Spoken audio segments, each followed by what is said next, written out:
আমাদের কিছু অপরাধ আছে।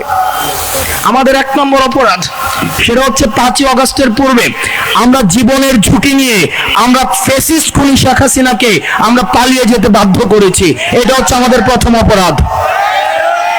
আমাদের 2 নম্বর অপরাধ, 5ই আগস্টের পূর্বে আমাদের সাথে যত ধরনের লিয়াজু করার চেষ্টা করা হয়েছে, সমঝোতা করার চেষ্টা করা হয়েছে, আয়না ঘরে রেখে ডিজিএফআই দিয়ে রাষ্ট্রের সর্বোচ্চ আইন শৃঙ্খলা রক্ষাকারী বাহিনী যখন জোর জবরদস্তি করে আমাদেরকে নেগোশিয়েট করতে বাধ্য করেছিল, তখন আমরা ফ্যাসিস্ট খুনি শেখ হাসিনার সাথে কোনো ধরনের সমঝোতা যাই নাই। সেটা হচ্ছে আমাদের 2য় অপরাধ।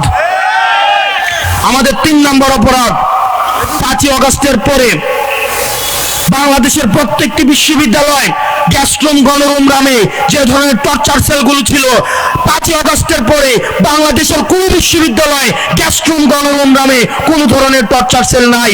এটা যে নাই সেটা করতে দেওয়া, সেটা হচ্ছিল আমাদের 3য় নম্বর অপরাধ।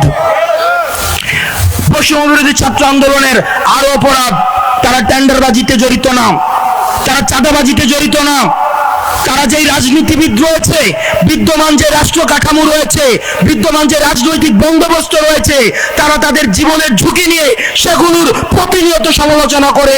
এটি হচ্ছে তাদের সর্বোচ্চ অপরাধ।